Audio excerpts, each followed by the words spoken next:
रहीमदास जी के बारे में सबसे पहले हम उनके जीवन परिचय के बारे में जानेंगे।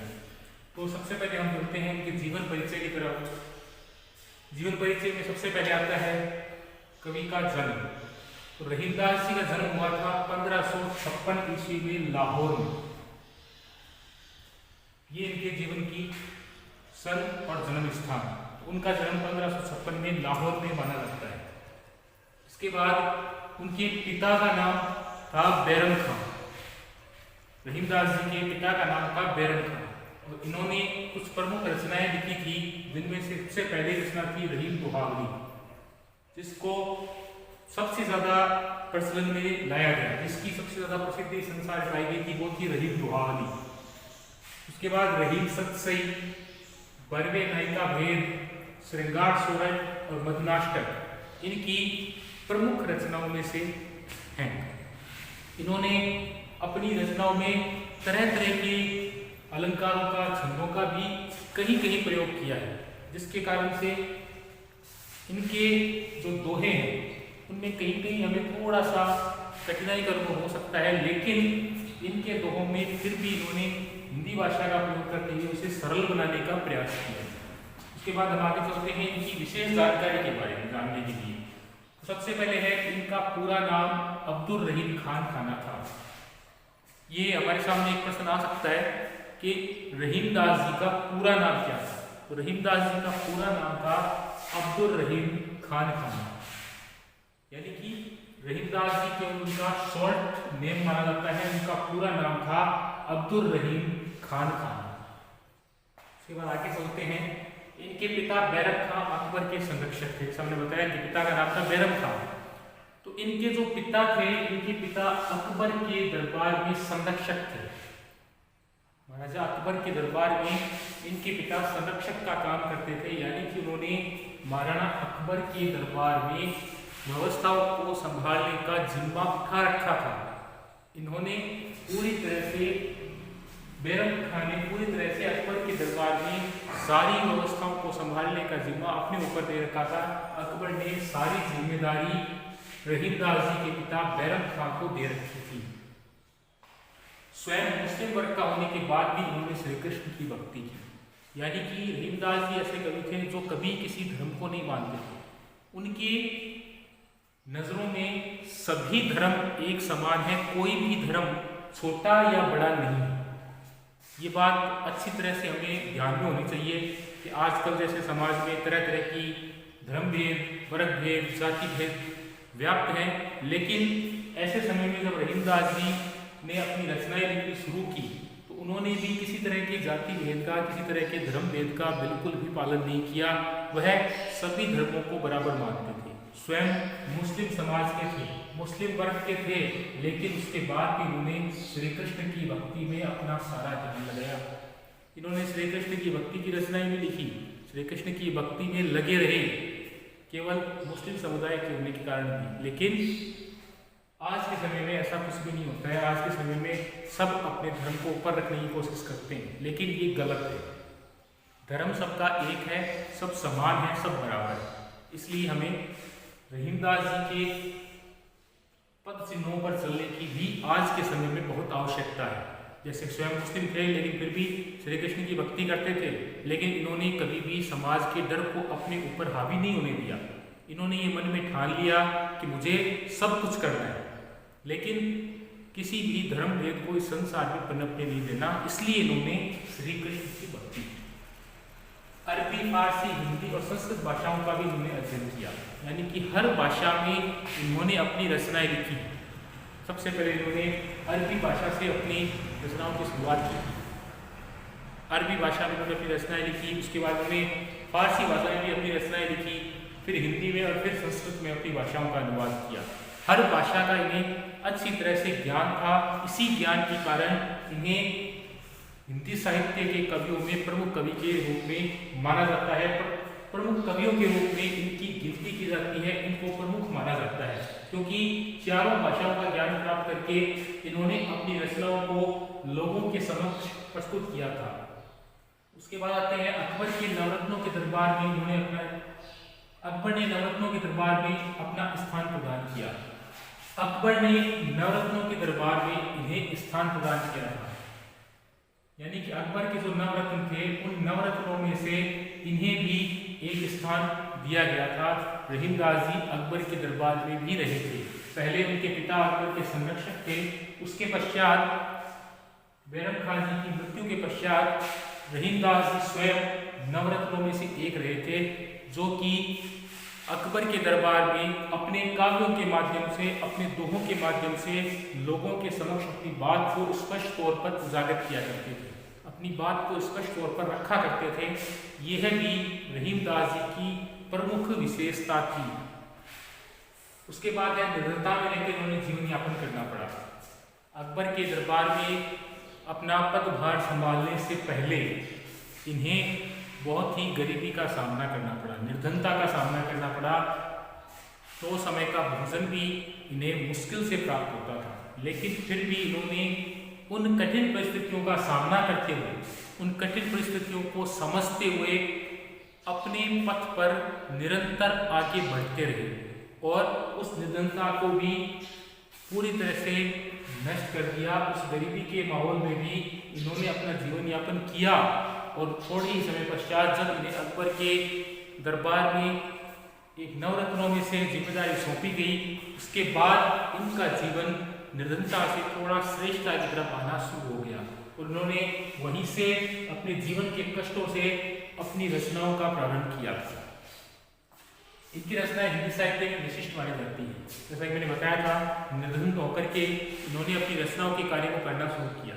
इन्होंने अपनी रचनाएं निर्धनता के कारण शुरू की थी। निर्धनता के समय में जब इनका घर का पालन पोषण भी मुश्किल से हो रहा था, उस समय इन्होंने ऐसी परिस्थिति में अपनी रचनाओं के कार्य को बिल्कुल भी छोड़ा नहीं, लगातार अपनी रचनाएं लिखते रहे और इनकी रचनाएं इतनी श्रेष्ठ हैं कि उसे हिंदी साहित्य में विशिष्ट स्थान दिया गया है। जब हम इनकी आगे की व्याख्या की जानकारी करेंगे उस समय हम देखेंगे कि इन्होंने किस तरह से अपनी रचनाओं के माध्यम से आम जनता के प्रति, आम लोगों के प्रति किस तरह के अपने विचारों का प्रकट किया है और जीवन में मनुष्य को रहीमदास जी की रचनाओं को पढ़कर अपने जीवन में उतारना भी चाहिए। ऐसी इनकी रचनाएं हैं जो हम जब आगे पढ़ेंगे तो वो हम देखेंगे। अपने अनुभव व ज्ञान को अपनी रचनाओं में प्रकट किया, यानी कि इनके पास जो भी अनुभव था, जो भी इनका ज्ञान था, जैसा कि पहले हमने पढ़ा था कि निर्धनता में इन्होंने रचनाएं लिखनी शुरू की थी, तो जैसे जैसे इनका अनुभव बढ़ता गया, जैसे जैसे इन्हें ज्ञान की प्राप्ति होती रही, वैसे वैसे ही इन्होंने अपनी रचनाओं को, अपने उस अनुभव को अपनी रचनाओं में प्रकट किया, अपनी रचनाओं में उजागर किया। ये इनकी एक प्रमुख खासियत में से एक है। इसके बाद 1626 ईस्वी में इनका निधन हो गया। 1626 ईस्वी में इन्होंने अपने प्राणों का त्याग कर दिया, लेकिन इनकी रचनाएं, इनके पद, इनके काव्य आज भी आम जनता के प्रति अत्यधिक श्रेष्ठ माने जाते हैं, अत्यधिक प्रसिद्ध माने जाते हैं, जो आज की जनता के लिए बहुत ही हितकारी सिद्ध हो सकते हैं, बहुत ही कारगर सिद्ध हो सकते हैं। ये था रहीमदास जी का प्रमुख परिचय। प्रमुख तौर पर जो बातें हमें ध्यान रखनी है वो ये हैं कि इनका जन्म कब और कहाँ हुआ, इनकी प्रमुख रचनाएं कौन सी थी। अगर पूरा नाम हमें दिया हुआ है तो उसके बारे में तो हमें कोई भी छेड़छाड़ नहीं करनी है, लेकिन जब केवल हमें शॉर्ट नाम दिया जाता है तो हमें इनका पूरा नाम भी जानने की कोशिश करनी चाहिए। जैसा कि इनका पूरा नाम था अब्दुल रहीम खान खाना। इसके बाद इन्होंने कौन कौन सी रचनाओं के माध्यम से अपनी प्रसिद्धि प्राप्त की, तो संसार में अपनी ख्याति प्राप्त की, कौन कौन से कार्यों से उन्हें मान सम्मान मिला, वो सारी जानकारी हमें विशेष टॉपिक के अंदर देनी चाहिए।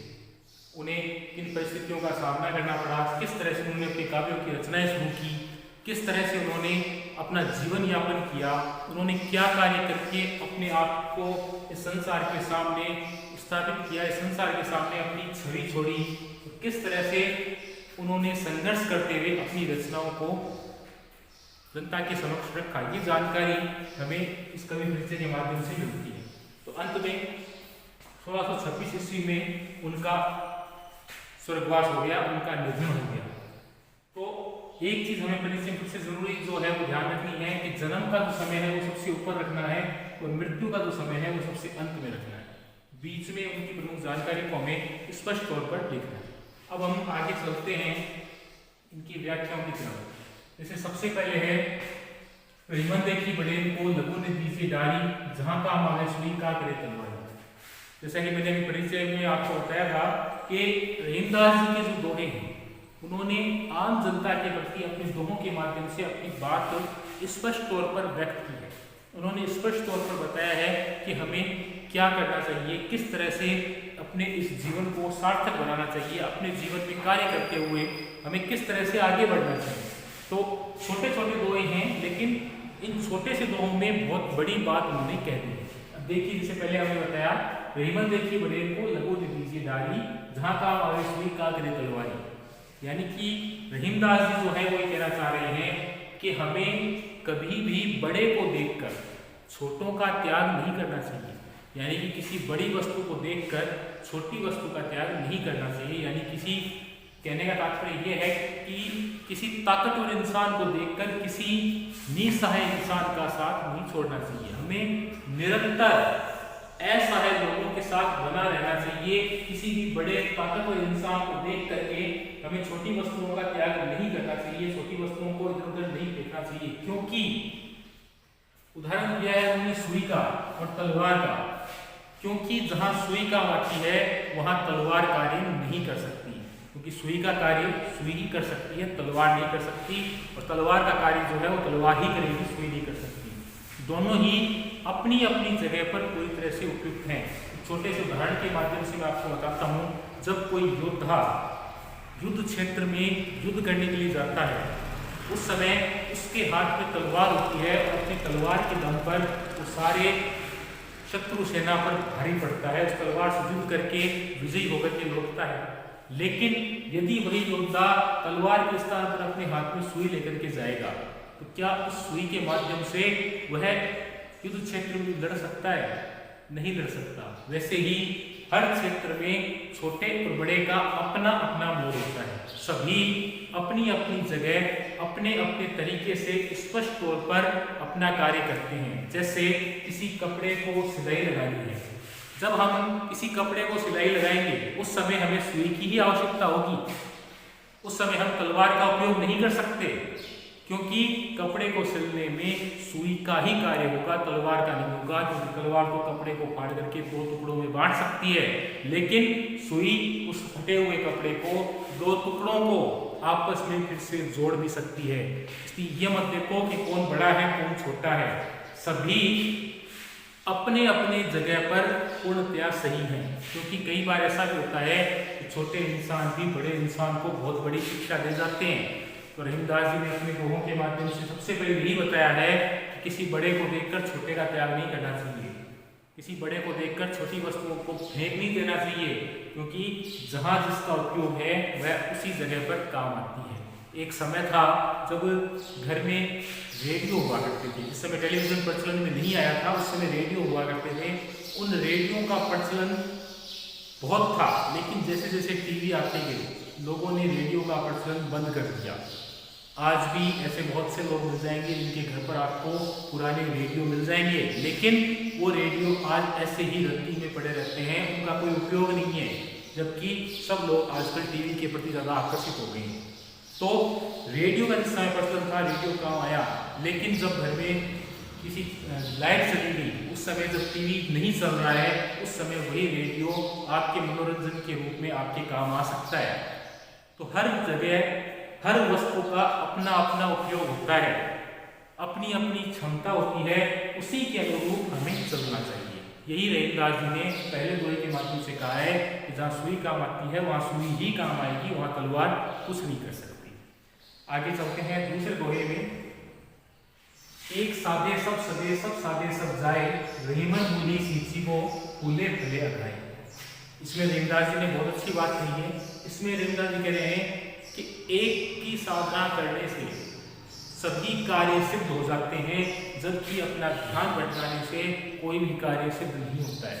यानी कि मनुष्य जब किसी एक वस्तु के प्रति आकर्षित रहता है, जब किसी एक ईश्वर के प्रति अपनी साधना रखता है, तो उसके सभी कार्य सफल हो जाते हैं। कहने का तात्पर्य यह है कि जब मनुष्य किसी एक चीज पर, किसी एक कार्य पर पूर्णतया फोकस रखता है, पूर्णतया अपना ध्यान केंद्रित रखता है, वह कार्य निश्चित तौर पर सफल होते हैं। लेकिन यदि मनुष्य 3-4 कार्यों को अलग अलग समय पर करना चाहता है और उसका ध्यान 3-4 कार्यों पर बंटा रहता है, तो वो कार्य कभी सफल नहीं हो सकते। चारों के चारों ही कार्य पूरी तरह से सही नहीं हो सकते, क्योंकि उस मनुष्य का ध्यान चारों कार्य के अंदर पूरी तरह से बंट चुका है। इसलिए साधना करने से सभी कार्य पूर्णतः सफल हो सकते हैं। अपना ध्यान एक चीज पर अगर आप केंद्रित रखेंगे, एक चीज पर आप अगर साधना करते हैं, एक चीज पर अगर आप अपना ध्यान रखते हैं, तो आपके सभी कार्य सिद्ध हो जाएंगे। अर्थात किसी एक चीज को करने से आपके सभी कार्य सिद्ध हो सकते हैं, लेकिन एक साथ बहुतों की स्तुति करने पर हमारे कार्य सिद्ध नहीं हो सकते। उससे हमें लाभ मिलने के बजाय हानि होगी। फिर है जैसे रहीमन बोली सींची वो फूले फले लगाए। इस प्रकार से पेड़ की जड़ को सींचने से, पेड़ के मूल को, पेड़ की जड़ में पानी देने से, खाद देने से वह फलने फूलने लगता है, उसमें फल फूल लगने लगते हैं। लेकिन यदि कोई मनुष्य पेड़ की जड़ों में पानी नहीं देकर उसके पत्तियों पर छिड़काव करता है, उसकी डाली पर पानी का छिड़काव करता है, तो वह वृक्ष नहीं फलेगा फूलेगा, उसकी वृद्धि नहीं होगी, क्योंकि मनुष्य ने गलत जगह पर पानी का छिड़काव किया है, उसने गलत कार्य किया है। इसलिए वह पेड़, वह वृक्ष जल करके राख हो जाएगा, जल करके नष्ट हो जाएगा। इसलिए हमेशा रहीमदास जी कहते हैं कि वृक्ष के मूल को सींचने से ही वृक्ष में वृद्धि होती है, वह फलने फूलने लगता है, वह हमें फल फूल देने लगता है। अन्यथा वृक्ष कभी भी पनप नहीं सकता। वैसे ही जब हम किसी एक कार्य पर पूर्णतया केंद्रित रहते हैं, उस समय हमारा कार्य निश्चित तौर पर सफल होता है। जिस तरह से हमारा कार्य पढ़ाई करना है, यदि हमने अपना पूरा ध्यान अपनी पढ़ाई के ऊपर केंद्रित कर रखा है, यदि हमने अपना पूरा ध्यान पढ़ाई पर केंद्रित कर दिया है, तो निश्चित तौर पर हमें परीक्षा के अंदर सफलता जरूर मिलेगी, क्योंकि हमारा अभी समय एक ही उद्देश्य है, हमारा एक ही मकसद है कि हमें अपना सारा ध्यान अपनी पढ़ाई पर केंद्रित करना है, अपने जीवन को सफल बनाने के लिए पढ़ाई पर ध्यान केंद्रित करना है। इसलिए मूल जड़ को सींचने से वृक्ष अपने आप फलने फूलने लगता है। अगला है कदली सी भुजंग मुख स्वाति एक गुण 3 जैसी संगति वे किए थे सो फल 3। इसमें रहीमदास ये कहते हैं कि स्वाति नक्षत्र के समय वर्षा हुआ जल, कदली यानी केला, सीप यानी सीपी और भुजंग यानी सर्प। तो स्वाति नक्षत्र के समय वर्षा हुआ जल केला, सांप और सीपी के मुख में एक समान ही गिरता है। यानी कि स्वाति नक्षत्र के समय जो बरसात होती है, उस समय जो आकाश से पानी बरसता है, वो तीनों के मुख में एक समान ही जाता है, लेकिन वह अपने अपने अनुरूप अपने आप ढल जाता है। जिस तरह से यदि स्वाति नक्षत्र के समय बरसता हुआ जल जब केले के मुंह में जाता है, सीपी के मुंह में जाता है और सर्प के मुंह में जाता है, तो वह अपने अपने स्वभाव के अनुसार अपने आप को ढाल लेता है, अपने अपने स्वभाव के अनुसार अपना परिवर्तन कर लेता है। लेकिन जो जैसी संगति में बैठता है वह वैसी संगति का हो जाता है। ये उदाहरण यहाँ रहीमदास जी ने कहा है, क्योंकि स्वाति नक्षत्र के समय जो जल केले में गिरता है वो कपूर के समान हो जाता है, सीपी में गिरने पर मोती के समान और भुजंग यानी सर्प के मुंह में जाने पर वह विष के समान हो जाता है। यानी कि सब अपनी अपनी जगह सही हैं, लेकिन उनका स्वभाव उन्हें परिवर्तन मंजूरी नहीं देता है। जैसे स्वाति नक्षत्र के समय वर्षा हुआ जल जब केले के अंदर प्रवेश करता है तो वह कपूर के समान अपना कार्य करता है, लेकिन जब वो सीपी में उपयोग होता है वह मोती के समान हो जाता है और सर्प के मुंह में जाने पर वह विष के समान हो जाता है। इसलिए जो जैसी संगति में बैठता है, जो जैसी संगति में रहता है, उसे वैसा ही फल प्राप्त होता है। अगर कोई मनुष्य अच्छी संगति में रहता है तो उसका सारा ध्यान अच्छी संगति में ही रहेगा, वह अपना ध्यान बिल्कुल विचलित नहीं होने देगा। यदि आपका ध्यान किसी बुरे लोगों के साथ है, किसी बुरे लोगों के साथ आपका उठना बैठना है, तो हमारा सारा ध्यान पूरी तरह से उस बुरी संगति पर ही रहेगा, हम अच्छी संगति को नहीं अपना सकेंगे। इसलिए हमेशा ऐसे लोगों की संगति में रहना चाहिए जिससे हमारा जीवन श्रेष्ठ बन सके, हम जीवन में कुछ उन्नति कर सके।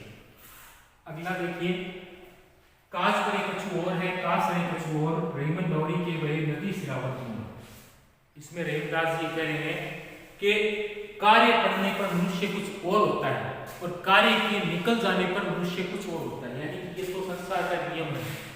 जब मनुष्य को अपने स्वार्थ की पूर्ति दिखती है, उसका व्यवहार कुछ और होता है, लेकिन जब उसका स्वार्थ निकल जाता है तो उसका मतलब कुछ और हो जाता है। यानी कि जब आपको अपना स्वार्थ है तब तक हम लोगों का मान सम्मान करते हैं, उनकी इज्जत करते हैं, लेकिन जब हमारा काम निकल जाता है उसके बाद हमारा व्यवहार भी बिल्कुल बदल जाता है, हमारा व्यवहार बिल्कुल चेंज हो जाता है, हम अपने आप को पूरी तरह से बदल लेते हैं। लेकिन ऐसा आज के समाज में मनुष्य को नहीं करना चाहिए, क्योंकि आज के समय में सबसे जरूरी चीज यही है कि मनुष्य सबके साथ समानता का व्यवहार करे। जैसे उदाहरण उन्होंने दिया है, रहीमन दौड़ी के बहे नदी सिरावत मोर। जब कोई दुल्हा फेरों के समय बैठता है उस समय वह अपने सिर पर मोर मुकुट धारण करता है, मोर की कलगी धारण करता है, लेकिन विवाह के फेरों के बाद वह उसी कलगी को नदी में बहा देता है, क्योंकि उसका कोई उपयोग नहीं। उसे आवश्यकता थी जब तक उसने उस कलगी को अपने सिर पर धारण करके रखा, लेकिन जैसे ही उसकी आवश्यकताएं खत्म हो गई उसने उस कलगी को पानी में बहा दिया। यानी कि जब मनुष्य का स्वार्थ खत्म हो गया, वह किसी इंसान से बातचीत नहीं करता, लेकिन जब मनुष्य को स्वार्थ होता है, उसे अपना काम निकलवाना होता है, उस समय वह चापलूसी करता है, आपके साथ मीठा मीठा बोलता है, आपके सारे गुणों को समान मानते हुए आपके साथ अपनत्व का भाव बना करके दिखाएगा। लेकिन जैसे ही उसका कार्य सफल हो गया, वह आपको देखना, बोलना तो दूर की बात है, देखना भी छोड़ देगा। ऐसे मनुष्य आज के समाज में हमें देखने को मिलेंगे, लेकिन ये सब चीजें निश्चित तौर पर गलत हैं, हमें इन सब चीजों का त्याग कर देना चाहिए। फिर है, जो रही उत्तम प्रकृति का करी सकत कुसंग, चंदन विष व्याप नहीं लगते रहे भूषण। इसमें रहीमदास जी कह रहे हैं कि जो मनुष्य उत्तम प्रकृति का होता है, जिस मनुष्य का स्वभाव श्रेष्ठ है, ऐसे मनुष्यों का कुसंगति क्या कर सकती है, अर्थात ऐसे मनुष्यों का कुसंगति कुछ नहीं बिगाड़ सकती। बुरे आचरण के लोग ऐसे मनुष्यों का कभी कुछ नहीं बिगाड़ सकते, उनका कुसंगति कभी कुछ नहीं कर सकती, उनका कुसंगति कुछ नहीं बिगाड़ सकती। जैसे चंदन के विष चंदन के पेड़ पर सर्प के लपेटे रहने से भी उस सर्प के विष का चंदन के पेड़ पर कोई असर नहीं होता। वह चंदन का पेड़ अपनी सुगंध को नहीं त्यागता, क्योंकि चंदन का काम है सुगंध देना, तो वह अपनी सुगंध पर अडिग रहता है, उसे सर्प के विष का कोई असर नहीं होता। वैसे ही जो उत्तम प्रकृति के हैं, उनका कोई भी कुछ नहीं बिगाड़ सकता। वो पूरी तरह से अपने श्रेष्ठ आचरणों से, अपने श्रेष्ठ आचरण के द्वारा इस संसार को अपना बना सकते हैं, इस संसार में अपनी एक अलग छवि स्थापित कर सकते हैं, अपना सारा ध्यान अपनी छवि के ऊपर केंद्रित करके अपने आप को श्रेष्ठ बनाने के लिए सब कुछ कर सकते हैं। रहीमदास जी का यही कहना है कि जो श्रेष्ठ स्वभाव के लोग हैं, उनका कुसंगति कुछ नहीं कर सकते। जो हमेशा श्रेष्ठ आचरण में रहेगा, उसका स्वभाव सभी को पसंद आएगा, और जो बुरी संगति में रहेगा, उसका इस संसार में सभी त्याग कर देते हैं। नेक्स्ट देखिए, रूठे सुजन बनाइए जो रूठे सोबार, रहीमन फिरी फिरी कोई टूटे मुक्ता। इसमें रहीमदास जी कह रहे हैं कि जब सज्जन मनुष्य रूठ जाए तो हमें उन्हें 100 बार बना लेना चाहिए। जब कोई सज्जन मनुष्य रूठ जाता है तो उसे 100 बार बना लेना चाहिए, क्योंकि जब कोई मोतियों की माला टूट जाती है, हम उन मोतियों की माला को बार बार पिरो लेते हैं। मुक्ताहार या मोतियों की माला जो टूट जाती है, उसे हम बार बार पिरो लेते हैं, बार बार उसे बना लेते हैं। वैसे ही हमें सज्जन मनुष्यों के रूठ जाने पर उन्हें 1 बार 2 बार 3 बार नहीं, चाहे अगर हमें 100 बार ही मनाना पड़े तो हमें उन्हें 100 बार ही मना लेना चाहिए, क्योंकि सज्जनों के रूठ जाने पर हमें जो ज्ञान की प्राप्ति हो रही है, हमें जो श्रेष्ठ वाक्य, श्रेष्ठ आचरण, हमें जो सीखने को मिल रहा है, वह पूरी तरह से बंद हो जाता है, पूरी तरह से वो खत्म हो जाता है। जिस प्रकार हम टूटी माला को फिर से जोड़ करके उसे अपने गले में धारण कर लेते हैं, उसी तरह से हमें सज्जन मनुष्यों के रूठ जाने पर उन्हें मना लेना चाहिए। उन्हें मना करके हमें फिर से उनसे ज्ञान की प्राप्ति कर लेनी चाहिए। हमें फिर से अपने बर्ताव के द्वारा, अपने व्यवहार के द्वारा ऐसे सज्जन मनुष्यों को मना लेना चाहिए, जिससे कि हमें ज्ञान की प्राप्ति होती रहे, हमें अपना ज्ञान मिलता रहे, हमें सब कुछ जो भी ज्ञान प्राप्त करना है वो हमें सज्जन मनुष्यों से मिलता रहे। इसलिए रूठे हुए सज्जन मनुष्यों को मना लेना चाहिए।